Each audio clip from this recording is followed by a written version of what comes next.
Billionaire CEO called her infertile. She returns as his defense attorney with his secret twins.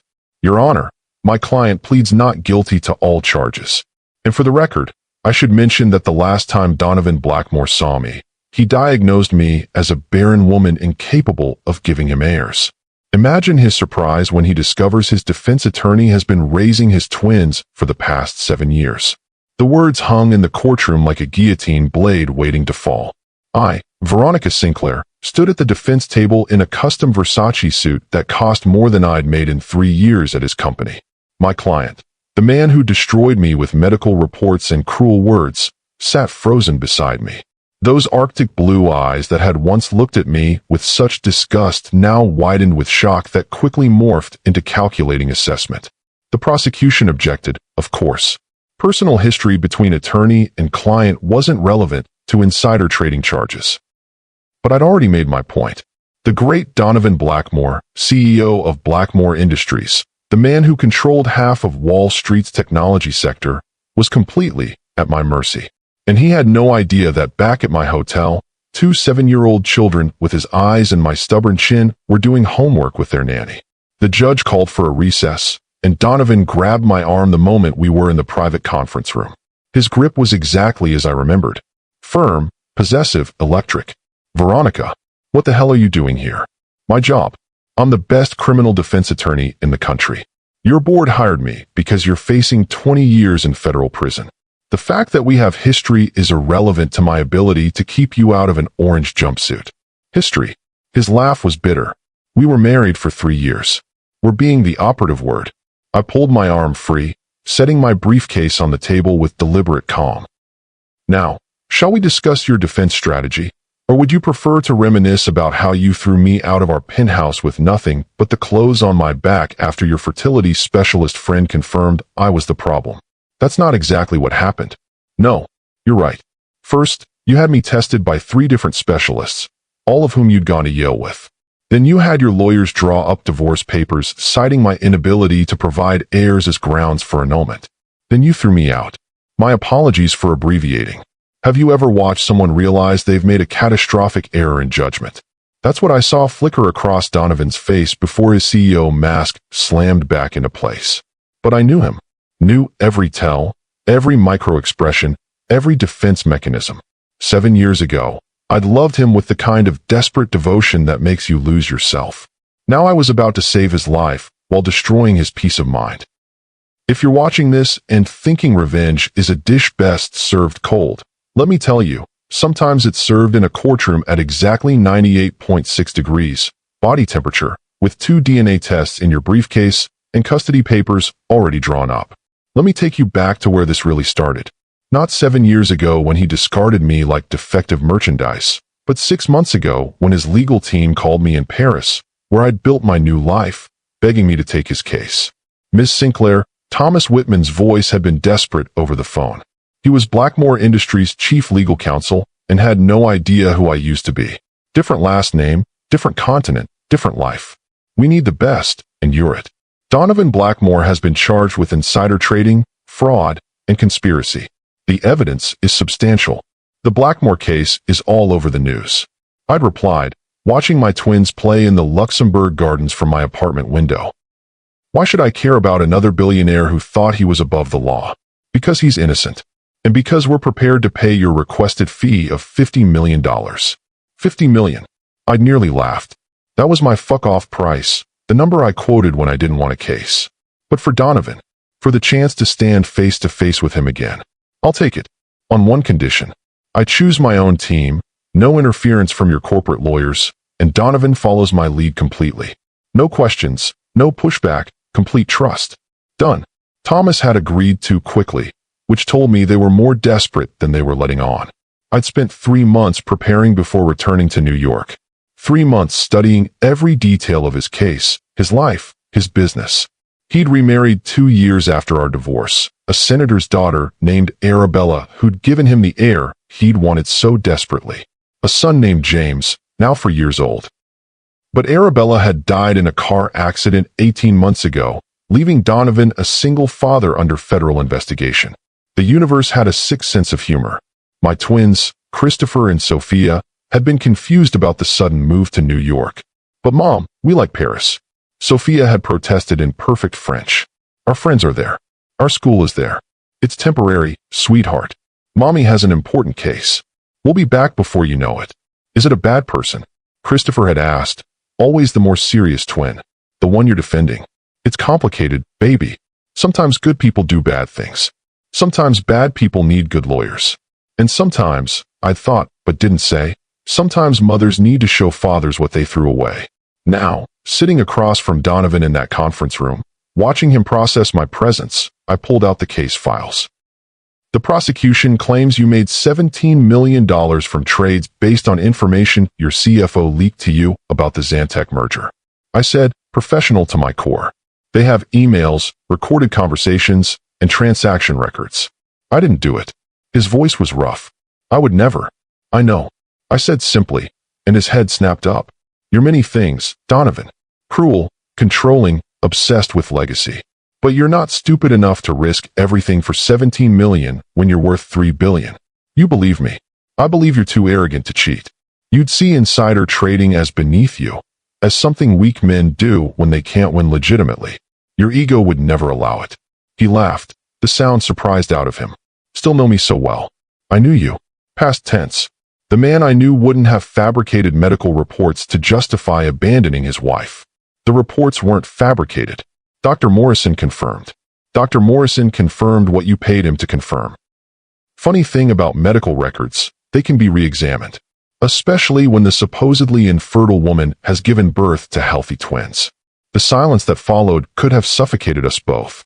Donovan went absolutely still, the kind of stillness that preceded either violence or collapse. Twins. His voice was barely a whisper. 7 years old. Born 8 months after you had security escort me from our home. Congratulations, you're a father twice over. Though legally, you're nothing to them. My husband adopted them last year. Your husband, Francois Dubois, French diplomat, wonderful stepfather. The twins adore him. Of course, he doesn't know their biological father is my current client. That would be awkward at dinner parties. It was a lie. There was no Francois, no adoption, no one but me and the twins I'd raised alone. But Donovan didn't need to know that. Not yet. I want a DNA test. I'm sure you do. But we're here to discuss your case, not my children. Children you made very clear you wanted nothing to do with when you decided I was defective. That's not. I never said defective. You said, and I quote, a woman who can't provide heirs is like a Ferrari with no engine. Beautiful, but ultimately useless. Would you like me to pull up the divorce transcript? I had a court reporter present when you threw me out. Planning ahead and all that. His face had gone pale under his perfect tan. I'd won this round, but there was no satisfaction in it. Just the hollow ache of old wounds torn open. Why are you really here, Veronica? Why take my case? Because I'm the only one who can win it. Because despite everything, I don't believe you deserve prison for a crime you didn't commit. And because, I paused, meeting his eyes directly. Because I wanted you to know that the woman you diagnosed as broken went on to have everything you said I couldn't. Success, children, a life that doesn't revolve around your approval. I don't recognize you. He said after a long moment. The Veronica I knew was soft, accommodating. She would never. The Veronica you knew died in the parking garage of our building, crying over medical reports you had falsified. This Veronica was born from her ashes. Now, shall we discuss how I'm going to save your ass? Or do you want to keep taking trips down memory lane? We worked for 3 hours, going over every detail of the case. I was brilliant, if I do say so myself. 7 years of fury channeled into legal strategy. I found holes in the prosecution's timeline, inconsistencies in their witnesses' statements, technical errors in their evidence handling. Donovan watched me work with something like awe, seeing the lawyer I'd become instead of the wife I'd been. You weren't practicing law when we were married, he said as I packed up my files. No, I was too busy trying to be the perfect wife, hosting your dinner parties, charming your investors, pretending I didn't mind when you worked 20-hour days. I went to law school after you threw me out. Turns out rage is an excellent motivator for academic excellence. Where did you go? Harvard.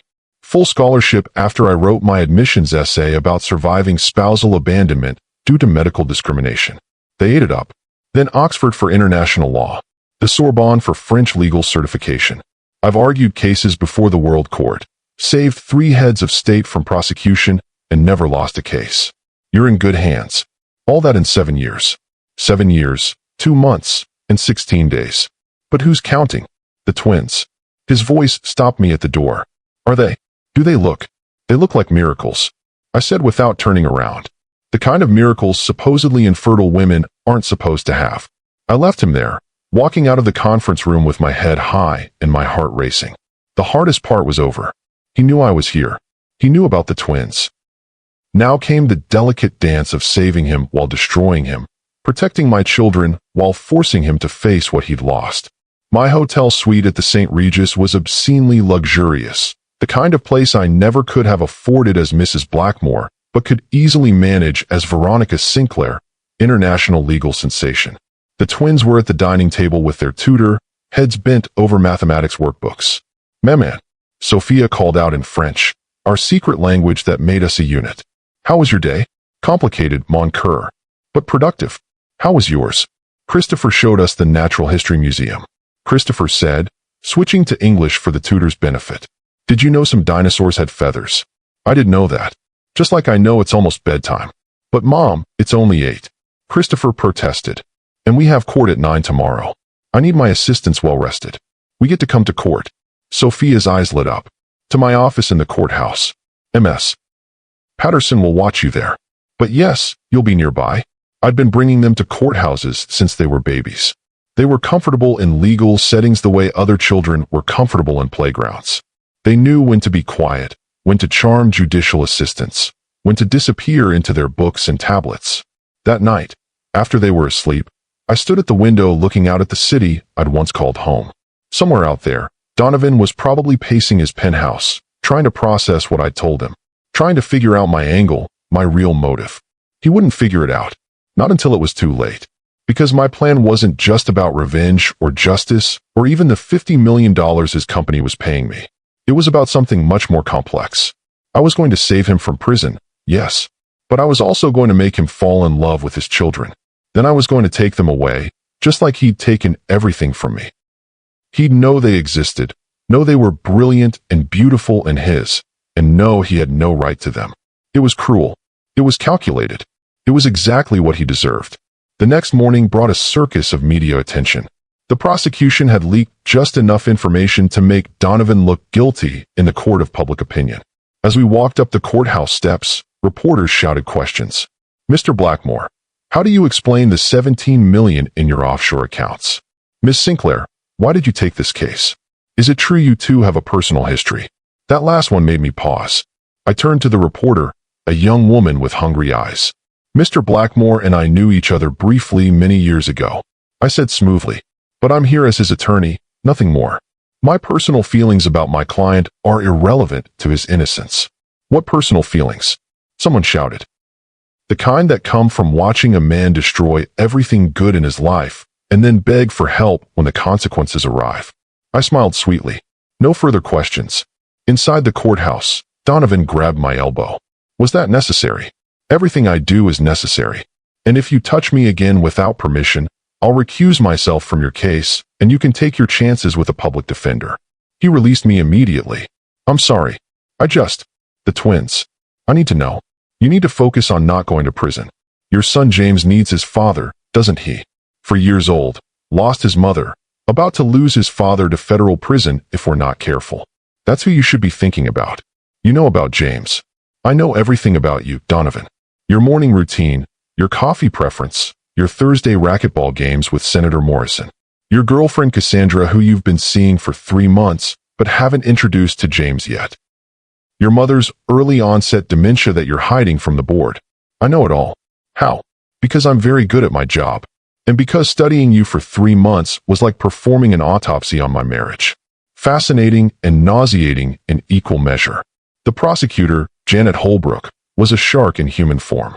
She'd put away 3 CEOs in the last 5 years and had a 92% conviction rate. She looked at me with professional respect and personal curiosity. "Miss Sinclair, I followed your work on the Petrov case. Brilliant defense. Ms. Holbrook, I admire your commitment to justice. Pity it's misdirected in this case. We'll see about that." She smiled all teeth. Your client's emails speak for themselves.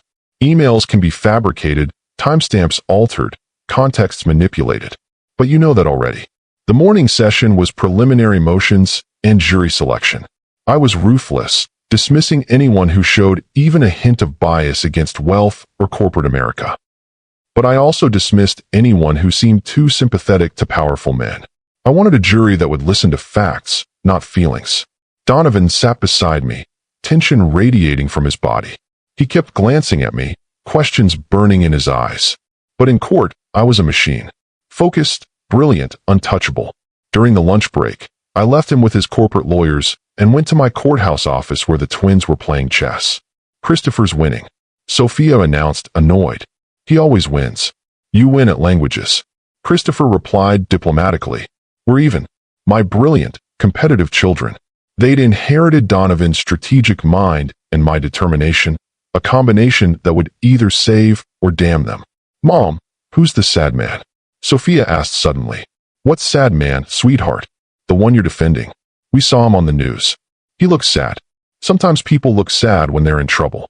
Is he a bad man? Christopher asked, echoing his question from Paris. I looked at my children, really looked at them. Christopher had Donovan's exact eyes, that piercing blue that could freeze or burn. Sophia had his jawline, his stubborn chin. They were so obviously his that it hurt.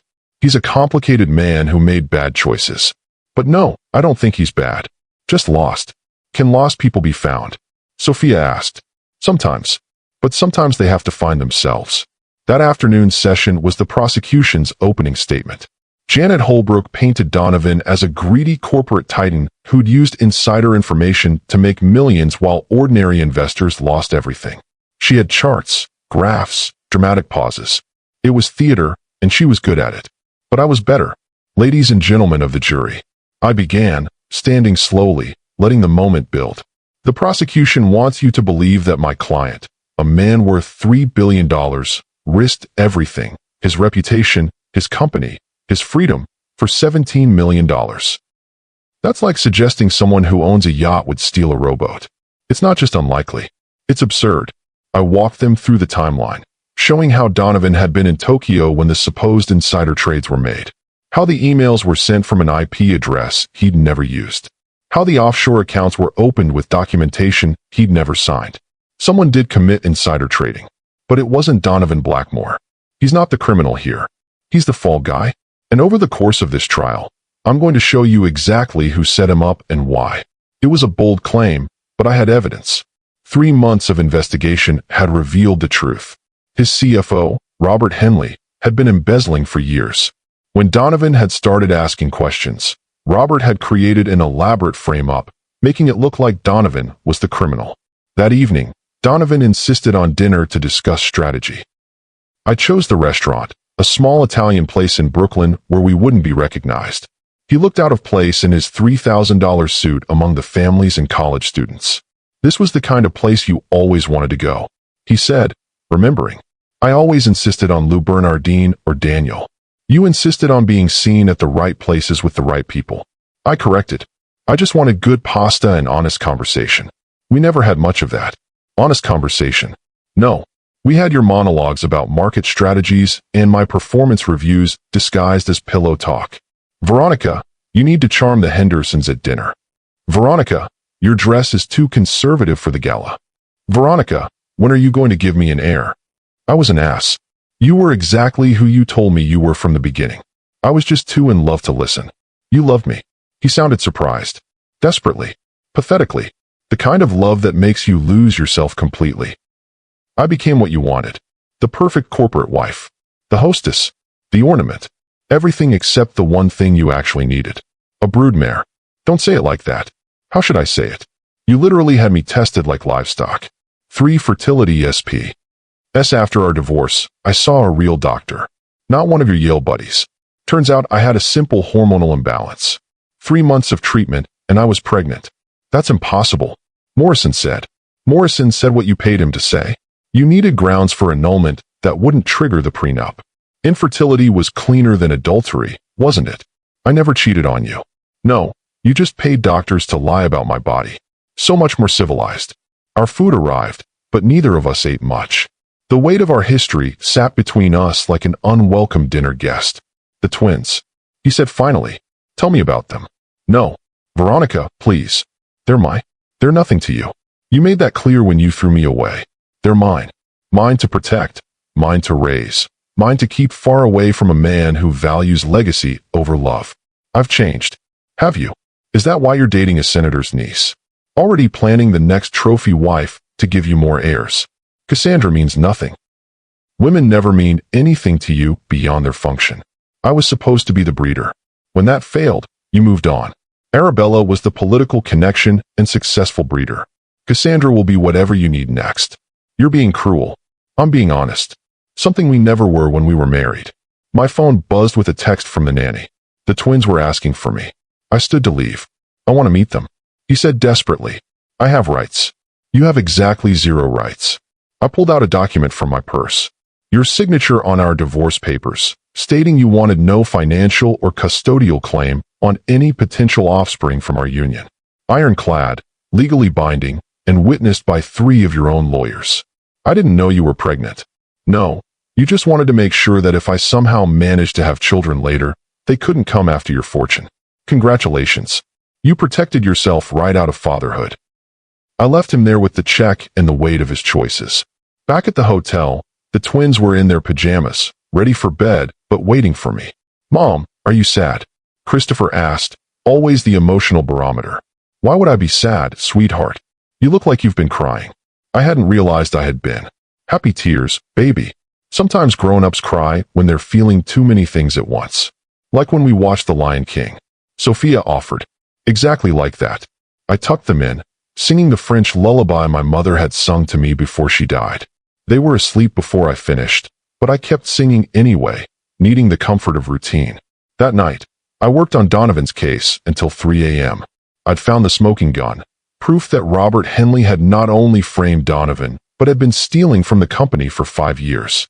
The FBI would be very interested in what I'd uncovered, but I wasn't ready to play that card yet. First, I wanted Donovan to twist a little longer. To feel what it was like to have your future in someone else's hands. The next day in court was brutal. The prosecution presented email after email, each one seemingly more damning than the last. Donovan looked guilty as sin to anyone who didn't know what I knew. But I let it happen. Let Janet Holbrook build her case brick by brick. Because I was going to demolish it with one swing. During a recess, Donovan cornered me in the hallway. What are you doing? You're not even objecting. I'm letting her overplay her hand. Trust me. Trust you. You hate me. I do. I admit it. But I hate losing more. And I'm not going to lose this case. Why do you hate me? Because of the divorce. Because you looked at me like I was broken. Because you made me believe I was worthless without the ability to give you children. Because you took the best parts of me and convinced me they weren't enough. Veronica, don't. We're not those people anymore. You're my client. I'm your attorney. That's all. But it wasn't all, and we both knew it. The chemistry that had drawn us together 8 years ago was still there, crackling beneath the anger and hurt. It was infuriating. How could I still be attracted to someone who'd wounded me so deeply? That afternoon, I began my cross-examination of the prosecution's first witness, Donovan's assistant, Patricia Wells. She'd been with him for 10 years, longer than our marriage had lasted. Ms. Wells, you testified that Mr. Blackmore was in the office when these emails were sent. I began. But weren't you on vacation that week? She looked flustered. I was checking emails remotely. From Cabo San Lucas. How dedicated. Tell me, how could you know Mr. Blackmore's physical location from a beach in Mexico? I saw his calendar. His calendar showed he was in Tokyo. Which is it, Ms. Wells?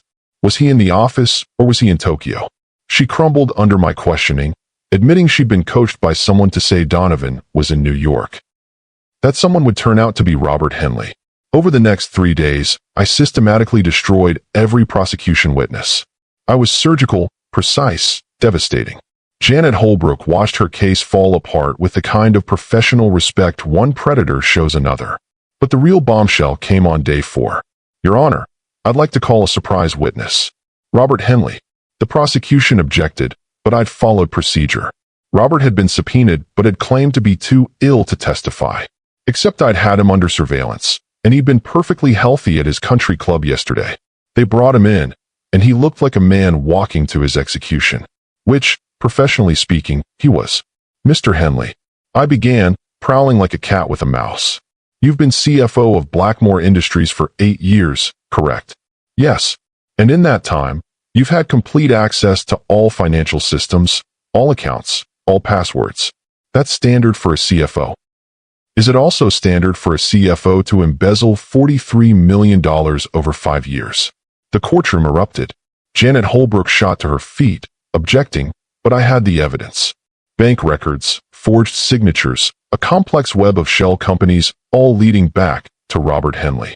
When Mr. Blackmore started asking questions about discrepancies, you panicked, didn't you? You needed him gone before he discovered your theft. So you created these fake insider trades, used his access codes which you had as CFO, and framed him for your crimes. Robert broke. Completely. He confessed everything, right there on the stand. The embezzlement, the frame-up, even bribing Patricia Wells to lie about Donovan's whereabouts. The case was dismissed with prejudice that afternoon. Donovan was free, cleared of all charges, and looking at me like I'd performed a miracle. How did you know? He asked as we stood on the courthouse steps. How did you know it was Robert? Because I know you. You're arrogant, controlling, and emotionally stunted. But you're not a thief. You'd see stealing as beneath you. Robert, on the other hand, always resented you. Always felt he deserved more. He had the means and the motive. I just had to find the proof. You saved my life. I saved your freedom. There's a difference. Your life is still the empty kingdom you built. Mine is full of laughter and chaos and little hands that hold mine when we cross the street. The twins. Please, Veronica, just let me see them. Once. I looked at him, this man who'd been my husband, my destroyer, my client. The father of my children who didn't know they existed in the same city, the same building at this very moment. They're here, I heard myself say, in my courthouse office. But Donovan, if you hurt them, if you disappoint them, if you so much as make them frown, I will destroy you in ways that will make federal prison look like a vacation. He nodded, speechless. We walked to my office in silence, my heart pounding with each step. This wasn't part of the plan. But plans change. Revenge evolves. And sometimes, the cruelest thing you can do to someone is show them exactly what they threw away. I opened the door to find Christopher and Sophia playing a board game with their nanny. They looked up, curious about the stranger with their mother. Mes amours, I said in French. This is Mr. Blackmore. He's an old friend. The man from the news. Sophia said in English, always the bold one. You're the sad man. I suppose I am. Donovan said, his voice rough. And you are. I'm Sophia. This is Christopher. We're twins. I can see that. You're beautiful. Both of you. Mom says we get our eyes from our father. Christopher said innocently, and I watched Donovan flinch. You must have a wonderful father. Donovan managed. We've never met him. Sophia said matter-of-factly. Mom says he lives far away. Not as far as you'd think. I muttered in French, and Sophia giggled. Mom says things in French when she doesn't want other people to understand. She told Christopher. But we understand everything. Do you speak French? Christopher asked Donovan. No, but I'd like to learn. Maybe you could teach me. Maybe. Sophia sized him up. Do you play chess? I do. Christopher's really good. Nobody ever beats him. I bet I could give him a good game. Donovan looked at me, asking permission. I nodded, against every instinct. Christopher set up the board, and within minutes, they were deep in concentration. Sophia climbed onto my lap, whispering her commentary in French. He plays like Christopher, she observed, always thinking 3 moves ahead. They're very similar. I agreed, my heart breaking a little. For an hour, I watched Donovan interact with his children. He was different with them. Softer, more patient than I'd ever seen him. He let Christopher win the first game, but Christopher caught on. You let me win. My son accused. That's insulting. You're right. I apologize. Donovan reset the board. Real game this time. The second game was brutal. Christopher played with the focus of someone 3 times his age, and Donovan matched him move for move. They were so obviously father and son it hurt to watch. Checkmate. Christopher finally announced, triumphant. Brilliant. Donovan said, and meant it. Absolutely brilliant. You play like a grandmaster. Mom taught us. Sophia said proudly. She says chess is like life. You have to think ahead and protect your king. Your mother is very wise. She's the smartest person in the world, Christopher said with the certainty only a 7-year-old could have. She speaks 5 languages and never loses cases and makes the best croque monsieur in Paris. You lived in Paris for 6 years, Sophia said. But we moved here for Mom's big case. We're going back soon. Are you? Donovan looked at me. The case is finished. We have no reason to stay. The twins' nanny announced it was time for dinner. They said goodbye to Donovan politely, the way I'd taught them to treat strangers. Christopher shook his hand solemnly. Sophia waved. Then they were gone, leaving us alone in the office. They're perfect, he said, his voice broken. They're absolutely perfect. They're mine. They're mine too. His eyes blazed. My eyes, my mind, my stubborn streak. You can deny it all you want, but those are my children. Biologically, yes. Legally, emotionally, practically. They're mine. You made your choice 7 years ago. I didn't know. You didn't want to know. There's a difference. We stood there, 2 parents separated by an ocean of hurt and years of absence. The late afternoon sun slanted through the windows, painting everything gold. I want to know them, he said finally. I want to be in their lives. You want? I laughed bitterly. You wanted an heir. You got James. Be satisfied with that. James needs siblings. They need a father. They need stability. They need consistency. They need someone who won't abandon them when they're inconvenient. I wouldn't. You did. You abandoned me when I couldn't give you what you wanted. Why should I believe you'd be different with them? Because losing you nearly killed me. He said it quietly, but it landed like a bomb. Because I've spent 7 years wondering what would have happened if I'd been less stupid. Because I built an empire, and it means nothing without family to share it with. You had Arabella. You had your perfect political marriage and your heir. I had a business arrangement that produced a son. Arabella and I were partners, not lovers. We lived separate lives in the same house. She had her affairs, I had my work, and James had nannies. It was exactly the cold, corporate family I thought I wanted. And it was miserable. I'm supposed to feel sorry for you. No, you're supposed to understand that I know what I lost now. I know what I threw away. And I'm asking, begging, for a chance to be part of their lives. Not as their father if you won't allow it, but as something, anything. I studied him, this man who'd broken me so thoroughly I'd had to rebuild myself from scratch. He looked older, tired, worn down by success that had cost him everything worth having. The Donovan I'd married would never have begged, would never have admitted fault, would never have played chess with a 7-year-old and meant it when he said they were brilliant. I'll think about it, I said finally, but there are conditions. Anything. You don't tell them who you are. Not yet. Maybe not ever. That's my decision to make. Agreed. You follow my lead completely. If I say you're done seeing them, you're done. No lawyers, no custody battles, no drama. Agreed. And you pay for their education. Not because you have to, but because they deserve the best. I've already set up trust funds. He admitted. 5 million each. The papers are in my office waiting for your signature. You presumptuous ass. I'm their father. Presumptuous comes with the territory. We left the courthouse together, but in separate cars. I had to get back to the twins, to our real life. He had to process what had happened, what he'd learned, what he'd lost and might possibly gain. That night, as I tucked the twins into bed, Christopher asked me a question that stopped my heart. Mom, is Mr. Blackmore our father? I froze, one hand on his forehead. What makes you ask that, sweetheart? He has our eyes. And he plays chess like us. And he looked at you the way the dads at school look at the moms. I struggled for words. He's someone I knew a long time ago, before you were born. But is he our father? Christopher persisted, because he was his father's son and never let anything go. That's a complicated question with a complicated answer. And you're 7. Can we save the complicated answers for when you're older? When we're 8. Sophia negotiated. When you're 18. 10. Christopher countered. 16. 12. Both twins said in unison, their final offer. 14. And that's final. They agreed, because they were smart enough to know when they'd pushed as far as they could. But I saw the looks they exchanged. They knew. On some level, they already knew. The next morning brought a complication I hadn't anticipated.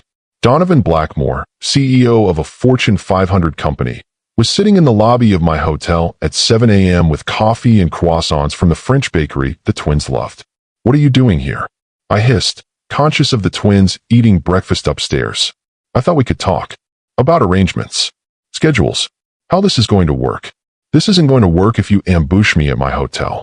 How did you even know where we're staying? I own the hotel, he said simply, as if that explained everything. I own several in the city. This one was always your favorite. You've been stalking me.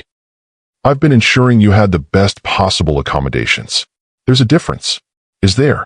Because from where I'm standing, it looks like you've been monitoring my movements through hotel ownership. That's creepy, Donovan, even for you. I bought this hotel 3 years ago. He admitted. I knew that if you ever came back to New York, you'd stay here. You always loved the view from the penthouse suite. The penthouse suite you never let me book when we were married because it was too expensive for a weekend staycation. I was an idiot about money, acting like we needed to be frugal when I was worth billions. Another way I failed you. Stop it. Stop this revisionist history where you suddenly understand all your mistakes. You don't get to rewrite our past just because you want a future with our children. Our children. You said our children. Slip of the tongue. They're my children. You're just the sperm donor who didn't know he was donating. The twins appeared then, dressed for school in their French Academy uniforms.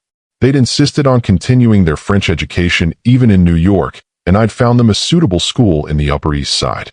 Mr. Blackmore, Sophia said, surprised but pleased. Did you come to have breakfast with us? I came to talk to your mother, but breakfast sounds wonderful if you'll have me. Christopher studied him with those two perceptive eyes. Mom doesn't like surprises. You should have called first. You're absolutely right. Donovan said seriously. I apologize. Would it be okay if I joined you now that I'm here? I brought croissants from Patisserie Margot. You know Patisserie Margot? Sophia's eyes widened. They have the best pain au chocolate in New York. Not as good as Pierre's in Paris. Christopher said loyally. But acceptable. High praise. Donovan smiled, and it was genuine, warm, nothing like the calculated smiles he'd given during our marriage. May I sit? The twins looked at me. I wanted to say no, to protect them from disappointment, to protect myself from hope. But their faces were so expectant, and Donovan had brought their favorite croissants, and I was tired of being the wall between them and their father. 15 minutes. Then you have school. Breakfast was surreal. Donovan asked them about their studies, their interests, their life in Paris. They told him about their school, their friends, their favorite museums. Christopher explained his obsession with astronomy. Sophia described her love of languages, how she was learning Mandarin to add to her French, English, and Spanish. For languages at 7. Donovan looked at me. That's extraordinary. Their mother speaks 5. Christopher said proudly. She says languages are doors to other worlds. Your mother is right. I only speak 3 myself. English, Japanese, and broken Italian. You speak Japanese. Sophia was impressed. Could you teach us? If your mother agrees. Donovan glanced at me. I could come by once a week. Language lessons. The twins turned their puppy eyes on me, the ones I could never resist. I knew I was being manipulated by all 3 of them, but somehow I heard myself agreeing. Once a week. 1 hour. And if you miss even one session without a valid excuse, we're done. I won't miss any. After dropping the twins at school, I had every intention of going to my office to pack up the case files. Instead, Donovan followed me, uninvited but impossible to shake. We need to talk about logistics, he said, falling into step beside me. What logistics? You come once a week, teach them Japanese, then leave. Simple. Nothing about this is simple. They're my children, Veronica. My blood, my DNA, my responsibility. They were your responsibility, 7. Responsibility. About doing what's right. What's right? I stopped walking, turning to face him. What's right would have been believing me when I said I wanted children. What's right would have been getting a second opinion from a doctor you didn't go to school with. What's right would have been loving me more than you loved the idea of a perfect heir. I did love you. You loved owning me. There's a difference. We stood there on the sidewalk, morning commuters flowing around us like we were rocks in a stream. The October air was crisp, autumn in New York painting everything in golds and reds that reminded me of our wedding. October 15th, 8 years ago. Our anniversary would have been next week. I know when our anniversary is, he said, reading my mind the way he sometimes could. October 15th. I've never forgotten. You forgot when you were married to Arabella. No, I got drunk every October 15th. She knew better than to ask why. Just like she knew better than to ask why I kept your photo in my office drawer. Stop it. Stop what? Stop trying to rewrite history. Stop pretending you pined for me while married to another woman. Stop acting like you're the victim in this story. I'm not the victim. I'm the villain. I know that. But even villains can seek redemption. Not from the people they destroyed. Find your redemption elsewhere. There is no elsewhere. You and the twins are my only chance at being more than the cold bastard who dies alone in his penthouse. Then I guess you'll die alone. It was cruel, but I needed the walls between us. Because the truth I couldn't speak was that I still loved him. 7 years of hate hadn't killed it. Success hadn't replaced it. Even the twins hadn't filled the hole he'd left. I loved him, and I hated myself for it. My phone rang. The twins' school. There had been an incident. We arrived at the school to find Christopher in the nurse's office with a black eye and Sophia in the principal's office for fighting. The story came out in pieces. Some boys had been making fun of Christopher for not having a father. Sophia had defended him with her fists. Christopher had jumped in to protect Sophia. It had escalated from there. Fighting is never the answer. The principal, Mrs. Worthington, said primly, "We have a zero-tolerance policy." "What about a zero-tolerance policy for bullying?" I asked. "For children tormenting others about their family structure. The boys have been spoken to." "Spoken to? My daughter has a split lip and my son has a black eye, and the bullies have been spoken to." "Mom, it's okay," Christopher said quietly. "We're used to it." That broke my heart more than the injuries. They were used to defending themselves, to being different, to bearing the burden of my choices. "No." Donovan's voice was ice. "It's not okay. Nothing about this is okay."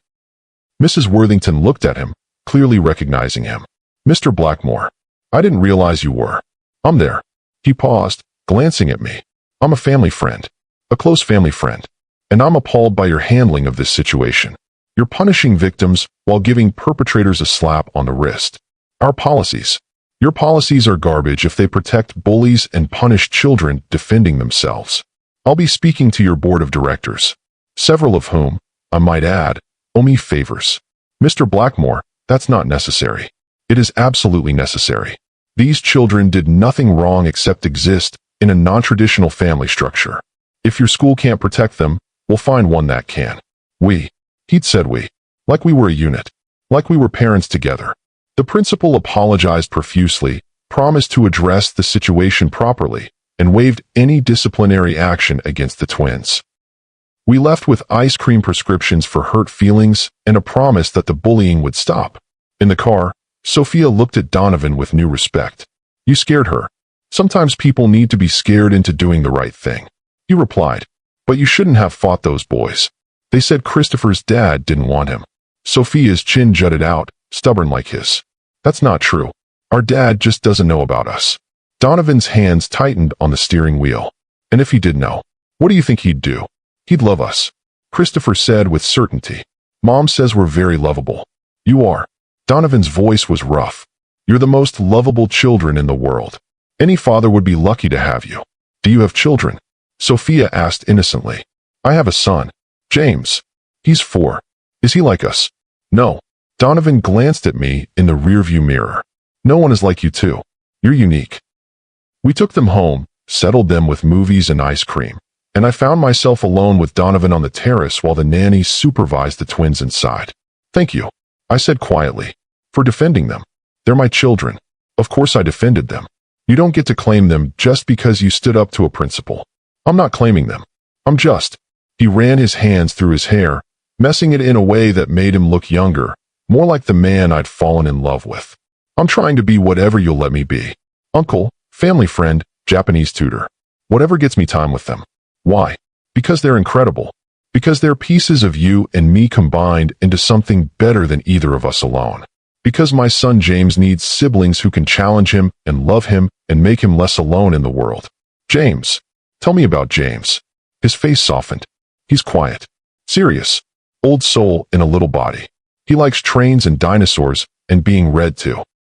He's nothing like me, which is probably a blessing. Arabella always said he was more nanny than either parent. That's sad. Everything about my marriage to Arabella was sad. Two people using each other for status and legacy, with a child as a business transaction. She got the Blackmore name and fortune for her political ambitions. I got the heir I thought I needed. James got parents who didn't know how to love him properly. And now I'm learning. Slowly. Badly. But learning. He comes to the office with me sometimes. We have lunch together every day. I read to him every night. It's not enough, but it's better than before. The twins would love him, would they? Or would they resent him for being the child I chose to have? They don't have a resentful bone in their bodies. I raised them better than that. You raised them perfectly. They're confident, brilliant, kind. Everything children should be. They're also lonely. They have each other, but they want more. A father, siblings, extended family. Things I can't give them alone. I could give them those things. Under what terms? Shared custody. Marriage. What exactly are you proposing? I don't know. He admitted. I just know that I want to be in their lives. In your life. Whatever that looks like. You want the impossible. You want to erase 7 years of absence. You want to pretend throwing me away was just a mistake instead of a revelation of character. You want a ready-made family to replace the one you failed to build with Arabella. Is that really what you think? That I want to use you and the twins as replacements? What else am I supposed to think? You discover you have 2 perfect children and suddenly you're father of the year. It's convenient, isn't it? No pregnancy to deal with. No infant years. No sleepless nights. Just 2 brilliant 7-year-olds ready to adore you. You think I wouldn't have wanted the pregnancy, the infant years, the sleepless nights? His voice rose. You think I wouldn't have held your hair during morning sickness, assembled cribs, walked colicky babies at 3 a.m. I would have done all of it, Veronica. If I'd known, if I'd been less stupid, I would have done everything. But you didn't know because you didn't want to know. You wanted me gone, and you made it happen. You don't get credit for hypothetical parenting. My phone rang. It was my assistant in Paris. There was an emergency with another case. I needed to return immediately. We leave tomorrow. I told Donovan. This, whatever it is over. The twins and I go back to our real life, and you go back to yours. This is real life. These 2 weeks have been more real than the last 7 years. These 2 weeks have been an aberration. A cosmic joke where I save the man who destroyed me while he meets the children he never wanted. We're done here. Are we? Or are you running because you feel it too? Feel what? This. He moved closer, not touching but close enough that I could smell his cologne. The same one he'd worn when we were married. We're still connected, Veronica.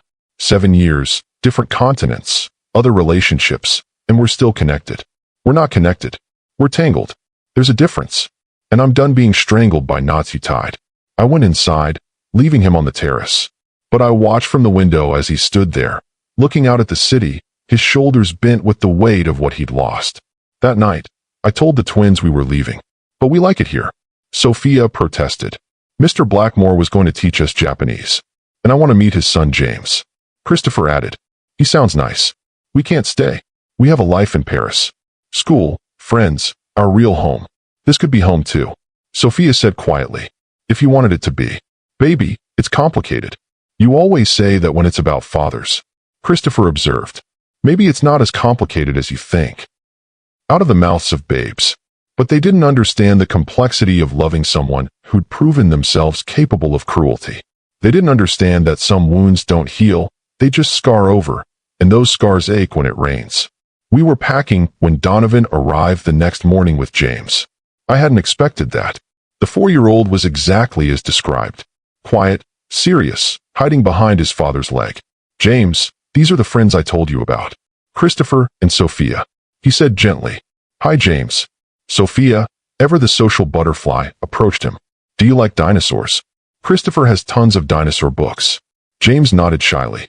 Christopher immediately took this as an invitation to drag him to see his collection. Within minutes, the 3 children were deep in discussion about whether T-Rex or Velociraptor was cooler. He fits, Donovan said quietly, watching them, like he was always meant to be part of their group. Don't do this. Don't use your son to manipulate me. I'm not. I genuinely thought they should meet before you left. James doesn't have many friends. He's too quiet for most kids. Like his father was. Like his father was before a certain law student challenged everything he thought he knew about himself. Don't romanticize our past. You were already formed when we met. Cold, calculating, focused on legacy above all else. I was just too young and in love to see it. You saw it. You saw everything. You just chose to love me anyway. And I threw that gift away like it meant nothing. It did mean nothing. To you. It meant everything. I just didn't know it until it was gone. He pulled out an envelope. Here. Whether you stay or go. What is this? Open it. Inside were custody papers. Joint custody, with me as primary parent, but him acknowledged as father with full visitation rights. Financial provisions that would make the twins some of the wealthiest children in America. And a personal letter to each twin, to be opened when I decided they were ready. You're insane if you think I'm signing these. Read the letters first, then decide.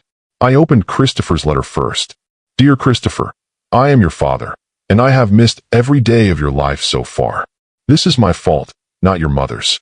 She is the strongest, bravest person I know, and she saved you from having a father who wasn't ready to love you properly. But I'm ready now, if you'll have me.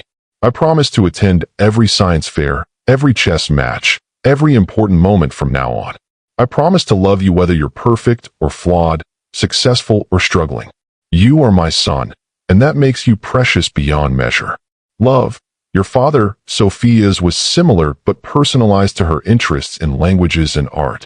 Both letters were genuine, heartfelt, nothing like the formal communications Donovan usually produced. When did you write these? The night after I met them. I couldn't sleep, couldn't stop thinking about all the nights I hadn't been there to tuck them in. So I wrote what I wanted them to know. Mom, we want to stay? Christopher said from the doorway. They'd been listening, of course. In New York. With James and Mr. Blackmore. You were eavesdropping. You were talking really loud. Sophia said, not sorry at all. And James wants us to stay too. He's never had friends before. We can't just uproot our entire life because James needs friends. We need family. Christopher said quietly.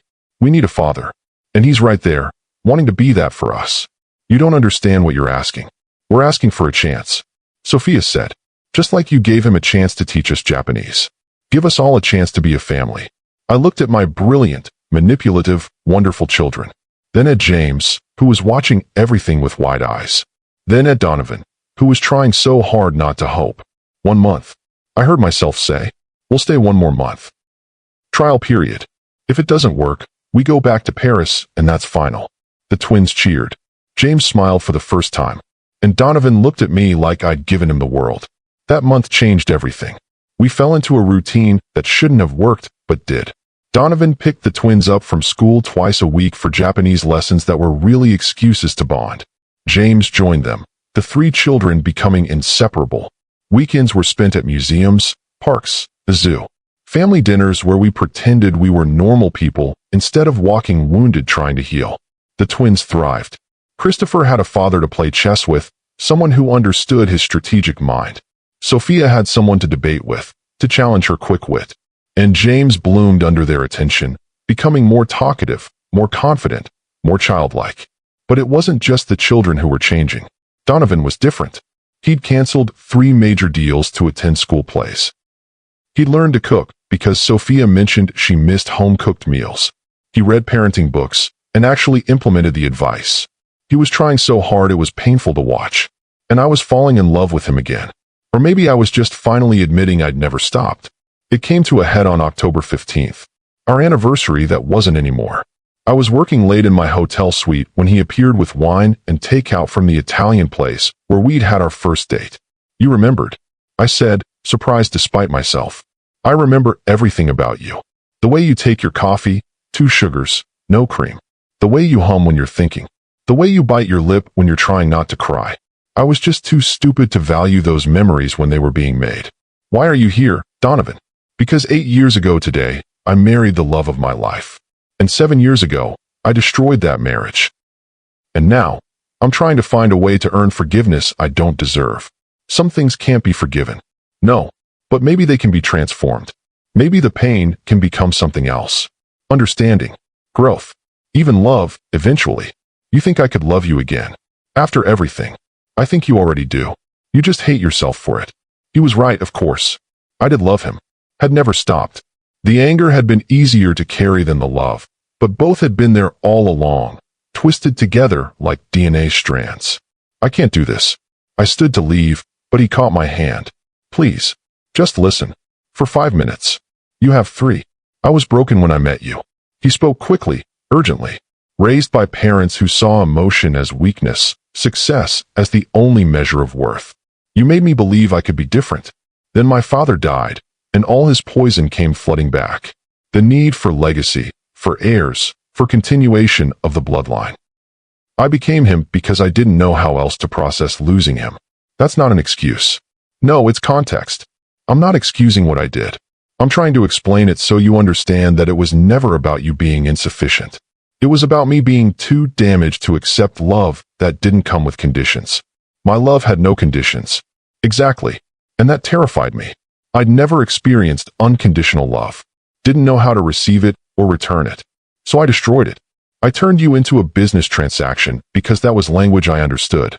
And now I've spent 7 years in therapy trying to understand why I threw away the best thing that ever happened to me. Now I've learned to love James without conditions. Now I'm learning to be the father our twins deserve. Now I'm asking for a chance to be the man you deserved all along. Our twins. You keep saying our twins. Because they are ours. Yours by choice and sacrifice and devotion. Mine by biology and belated recognition. Ours by the love we made them with. Even if that love was broken. I was crying then. Tears I'd held back for 7 years. He pulled me against him, and I let him. Let myself be held by the man who'd shattered me. Because sometimes the person who breaks you is the only one who knows where all the pieces go. I can't survive you leaving again. I whispered against his chest. I'm not going anywhere. Never again. You could send me away, and I'd still stay. Set up camp outside your door. Follow you to Paris. Spend the rest of my life proving that I choose you. Choose our children. Choose this family we could build from the ruins of what we were. The children already love you. And you. Do you love me? I've always loved you. Even when I hated you. Especially when I hated you. It would have been easier if I'd felt nothing. Then stay. Don't go back to Paris. Stay and let's try. Not to recapture what we had, but to build something new. Something stronger because it's been tested. Something real because we've both learned what false looks like. What about your company? Your life here? You are my life. You and Christopher and Sophia and James. Everything else is just noise. We made love that night for the first time in 7 years. It was different than before. Less desperate, more deliberate. We knew each other's broken places now, knew where to be gentle, where to be strong. It was reconciliation and resurrection combined. Two people choosing each other after learning they could survive apart. Afterward, lying in the dark, he told me the truth about the medical reports. Morrison didn't lie. He said quietly, the tests were real. You did have fertility issues. But I knew they were treatable. Morrison told me. Said with hormone therapy, you'd likely conceive within a year. I chose not to tell you. Chose to use it as an excuse to leave because I was terrified of being a father. Terrified of failing children the way my father failed me. You knew. You knew I could be treated, and you let me believe I was broken. Yes, it's the worst thing I've ever done. Worse than the divorce. Worse than the abandonment. I let you. Because I couldn't have children. He'd left because he was afraid of having them. The therapy. Did it help? 3 therapists, actually. One for childhood trauma, one for marriage counseling with Arabella that failed spectacularly, and one specifically for learning to parent James. I'm not fixed, might never be completely, but I'm functional, and I'm committed to getting better. The twins can never know that you knew about the treatment option. Agreed. Though they should know the truth about why I left. Age-appropriate version when you think they're ready. They already suspect you're their father. I know. Christopher plays chess exactly like I do. Sophia has my stubborn streak. And they both have my eyes. They're smart kids. They figured it out. What do we tell them? The truth. That I was their father but didn't know about them. That I was sick in the head and heart when their mother and I separated. That I'm trying to be better now. That I love them whether they accept me or not. We talked until dawn, planning a future I'd never imagined. How to tell the twins. How to blend our families. How to navigate co-parenting while rebuilding our relationship. How to protect the children from media attention. How to be better than our own parents had been. The next morning, we told them together. The twins took it remarkably well, probably because they'd already figured it out. Christopher's only question was whether this meant James was really their brother. Sophia wanted to know if she could call Donovan Papa, like she'd heard French children do. James was confused but happy. More family meant more people to love him. And that was all that mattered to a 4-year-old who'd been lonely his whole life. We decided to stay in New York, but keep the Paris apartment. The twins would finish the school year at their French academy. James would join them next year when he was old enough. We'd blend our lives slowly, carefully, with therapy and patience, and the kind of deliberate love that comes from knowing what it costs to lose it. But first, there was something else to handle. The media storm was instant and vicious. Billionaire's secret family revealed.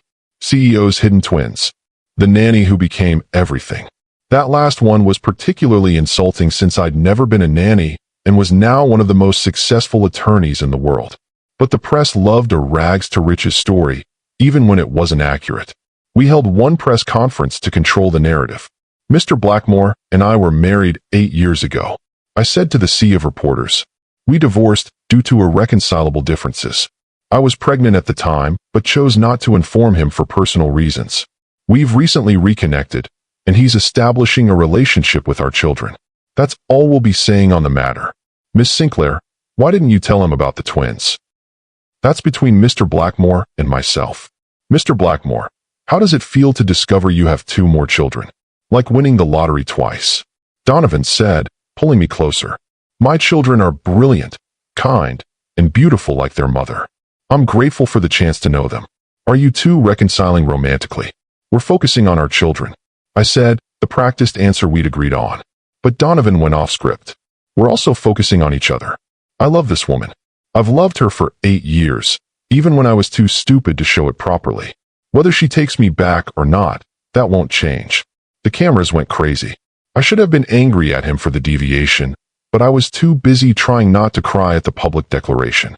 That night, after the children were asleep, he proposed. Not with the massive diamond he'd given me the first time, but with a simple band inscribed with 4 names. Christopher, Sophia, James, and mine. Marry me again, he said. Not because I need an heir or want a perfect wife. Marry me because I want to wake up next to you for the rest of my life. Because I want to raise our children together. Because I finally understand that love isn't about what someone can give you, but what you can give them. And I want to give you everything. We've only been back together for a month. We've been together for 8 years. We just had a 7-year break in the middle. That's not how time works. It is for us. Every day I wasn't with you still belonged to you. I just didn't know it. You can't just grand gesture your way back into marriage. Watch me. He pulled out a folder. I've already bought a house. In Westchester. 7 bedrooms because the twins insist on separate rooms and we might want more children. Good schools. Big yard. Neighbors who mind their own business. More children. You want more children. I want whatever you want. If you want more, we'll have more. If you're done, we're done. I just want you. And if I can't, we don't know if the treatments will work again. Then we're already complete. We have 3 perfect children. That's more than I ever deserved. You're assuming I'll say yes. You'll say yes. Because you love me. Because the twins want us together. Because James needs a mother who knows how to love properly. Because we're better together than apart. Because second chances are rare and we'd be idiots to waste ours. Those are logical reasons. What about emotional ones? Because when you look at me, I feel whole. Because when you laugh, I remember joy exists. Because when you held our children for the first time without me, you still gave them my eyes and your mind. Because forgiveness isn't about forgetting, but about choosing to move forward despite remembering. Because I love you more now, knowing I can lose you, than I did when I thought you were permanent. I said yes. Of course I said yes. Not because he was right about everything, but because he was right about enough. We were better together. The children needed both of us. And I was tired of punishing us both for mistakes made by younger, more frightened versions of ourselves. The wedding was small. Just the children, Donovan's mother who cried through the entire ceremony, and Francine, the elderly woman who'd helped me in those early desperate months with the twins. She'd flown in from Paris, clutching the twins' baby photos, weeping at how big they'd grown. The twins were ring bearers. James was the flower boy, taking his job so seriously he measured the distance between each petal toss. We wrote new vows, ones that acknowledged our past while promising a better future. I promise to choose you even when choosing is hard. Donovan said. I promise to stay even when staying is scary. I promise to love you not in spite of our history, but because of what we've learned from it. I promise to forgive but not forget. I said, to trust but verify. To love you while maintaining myself. To build a family that's strong enough to survive our weaknesses and celebrate our strengths. Some people get love right the first time. We weren't those people. We were the ones who had to lose everything to understand its value. Who had to break completely to be rebuilt stronger. who had to live without each other to realize we were better together. 6 months later, I was pregnant. The treatments worked faster this time, my body apparently remembering how to do this. Donovan was at every appointment, holding my hair during morning sickness, reading to my belly every night, documenting everything he'd missed the first time. It's just one baby this time, the ultrasound tech announced, and Donovan actually looked disappointed. You wanted twins again. I wanted whatever we got. But twins were special. Our baptism by fire into parenthood. Christopher and Sophia are special because they're ours. This one will be special too. Our fourth child, he said wonderingly. Our second chance baby. All our children are second chance babies. Even James. Second chances at getting it right. The pregnancy was easier than with the twins, but harder than expected for a woman of 35. Donovan worked from home whenever possible. The twins read to the baby daily in 3 languages, and James appointed himself the baby's protector before it was even born. She was born on a spring morning, with her father holding one hand and her siblings waiting eagerly outside. We named her Victoria, for victory over our past and hope for our future. She had Donovan's dark hair and my stubborn chin, a perfect blend of us both. This is what I missed, Donovan whispered, holding Victoria for the first time. This moment, this perfect moment of meeting someone you already love. You have it now, because you gave it to me, because you forgave the unforgivable, because I chose love over anger. It wasn't easy, still isn't some days, but it's worth it. The twins adapted to big sisterhood with competitive enthusiasm. Who could make Victoria laugh first? Who could teach her to speak first? Who could get her to sleep fastest? James, quieter in his affection, would simply sit beside her crib and read his picture books aloud, sharing his treasures with whispers. Our house in Westchester became the chaotic dream I'd never dared imagine. Breakfast negotiations over who got the last pancake. Homework battles at the dining room table.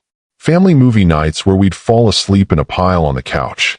It was messy and loud and imperfect, and absolutely everything. Donovan changed too. The cold CEO became a man who coached Little League despite not understanding baseball, who learned to braid hair from YouTube tutorials, who could simultaneously close $1 billion deal while making unicorn-shaped sandwiches. He wasn't perfect, still struggled with emotional availability sometimes, still defaulted to throwing money at problems. But he was trying, constantly, consciously trying. The twins never asked about why we'd been apart.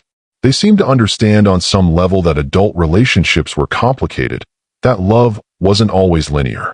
They called him Dad now, though Sophia still occasionally used Papa when she wanted something. They'd integrated him into their lives as if he'd always been there, children's hearts being more elastic than adults. 3 years after our remarriage, an opportunity arose that would test everything we'd built.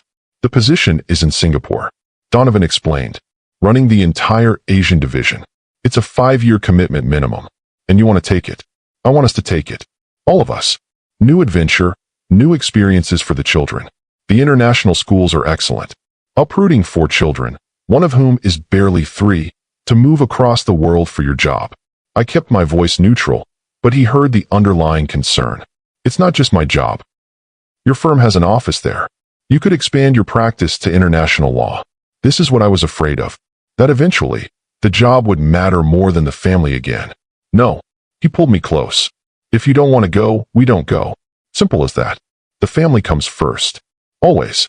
What if I said I wanted to think about it? Then we think about it. Together. We make the decision as a family. We held a family meeting, something we'd instituted for major decisions. The twins, now 10, had strong opinions. Christopher wanted to know about the school science programs. Sophia was excited about learning Mandarin and Malay. James, 7 and thoughtful, worried about leaving his friends, but was intrigued by the adventure. Victoria, 3 and fearless, just wanted to know if Singapore had ice cream. Let's vote, Sophia suggested. Democratic family decision. It has to be unanimous. Christopher added. We all go or we all stay. The vote was 4-1 in favor, with James dissenting. But after a long discussion about how we'd stay connected to New York, how we'd visit often, how we'd make new friends together, he changed his vote. Singapore was a revelation. The children thrived in the international environment. Christopher joined the robotics club and astronomy society. Sophia became fluent in Mandarin within a year. James found his confidence in martial arts. Victoria charmed everyone at her preschool with her mix of languages and stubborn insistence on wearing princess dresses with soccer cleats. Donovan and I found our rhythm too. He ran the Asian division with unprecedented success, but never at the family's expense. Board meetings scheduled around school plays. Billion-dollar deals postponed for birthday parties. He'd learned the lesson, truly learned it. That success without family to share it with was just expensive failure. I built my practice into something extraordinary.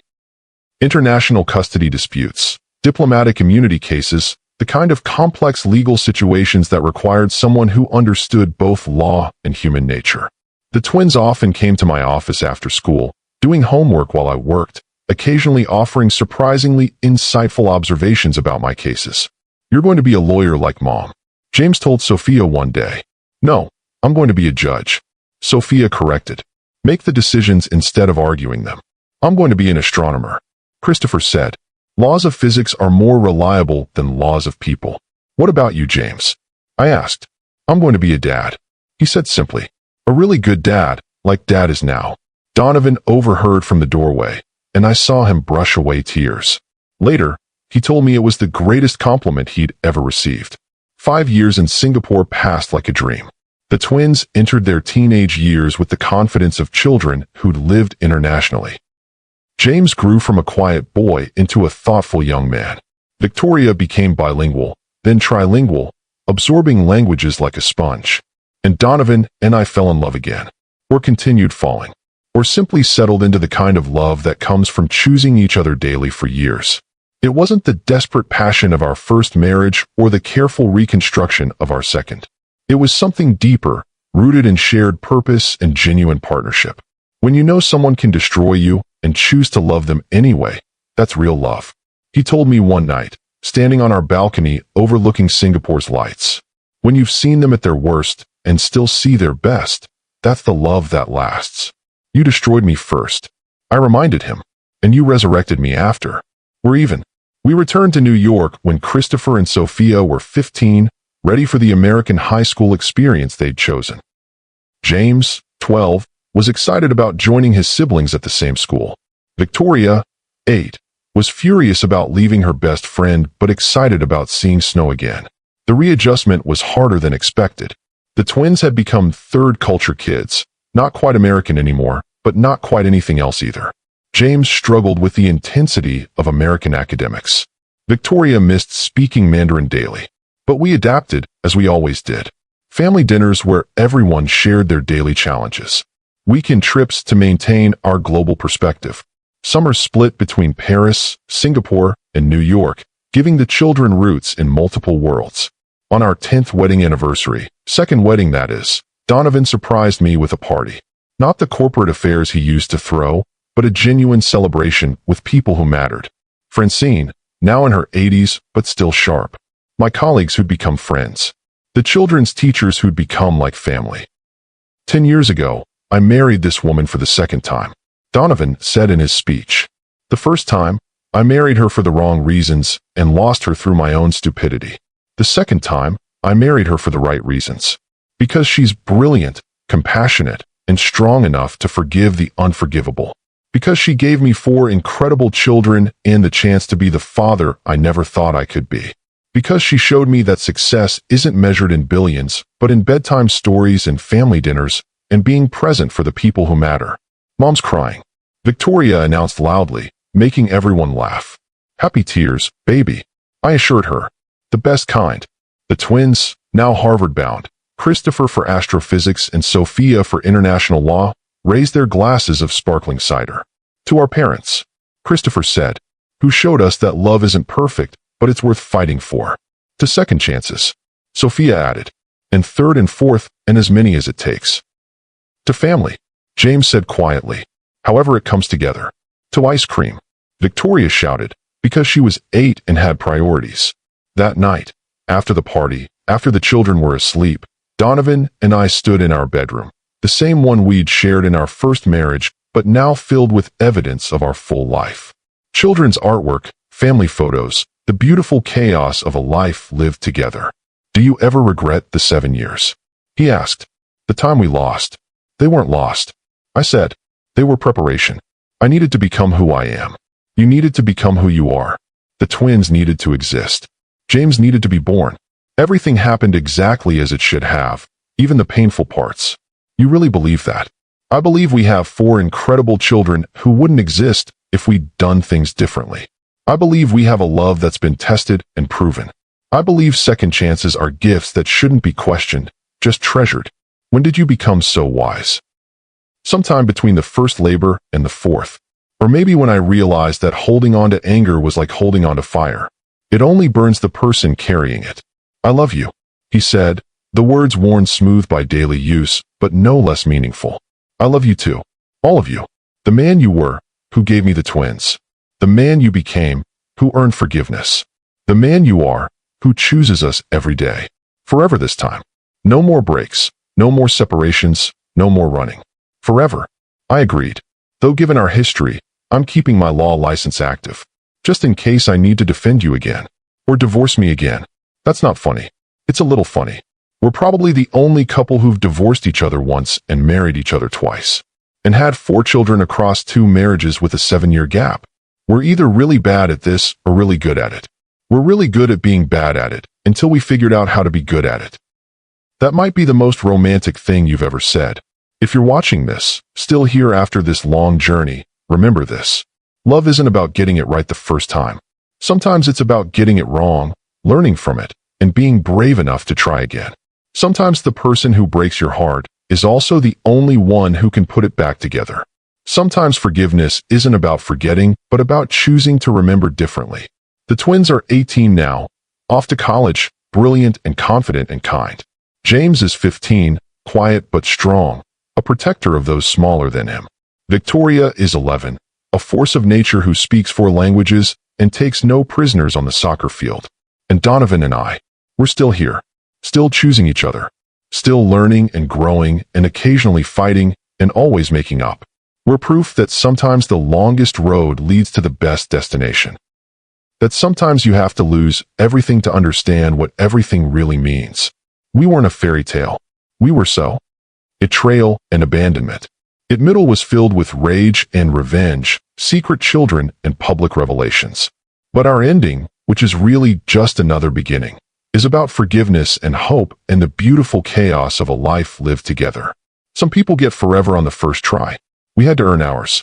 And maybe that makes it worth more. Maybe the love you have to fight for, fail at, and rebuild is the strongest kind. Maybe second chances aren't consolation prizes, but grand prizes for those brave enough to claim them. The twins want to know their origin story, the real one, not the sanitized version we've been telling.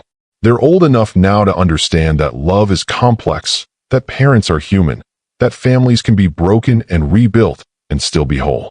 So we'll tell them about the medical lies and the divorce, about the 7 years of silence and the secret pregnancies, about the revenge that became reconciliation, about how sometimes the person who hurts you most is also the person who loves you best, once they learn how.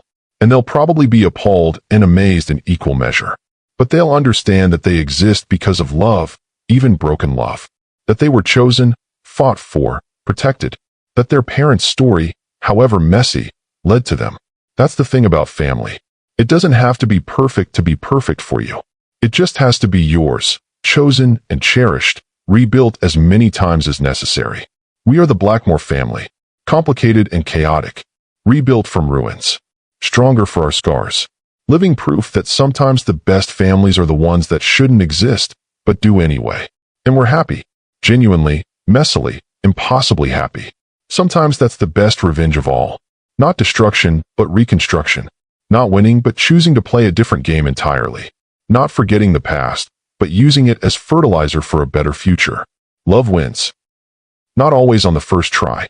Sometimes not even on the second. But if you're brave enough to keep trying, love wins. It won in a courthouse where a woman saved the man who'd broken her. It won in a hotel room where twins met their father without knowing it. It won in a boardroom where truth was finally spoken. It won in a delivery room where second chances were born. It won in a house in Westchester filled with laughter and arguments and too many shoes by the door. It's still winning, every day, in small moments and grand gestures, in forgiveness offered and received, in the choice to stay and grow and love despite the sharp memory of pain. That's our story. The real one, the messy one, the true one. And it's not over. It's just beginning again, as all the best stories do, with possibility and hope and the absolute certainty that whatever comes next, we'll face it together. All 6 of us. The Blackmore family. Perfectly imperfect. Forever and finally home.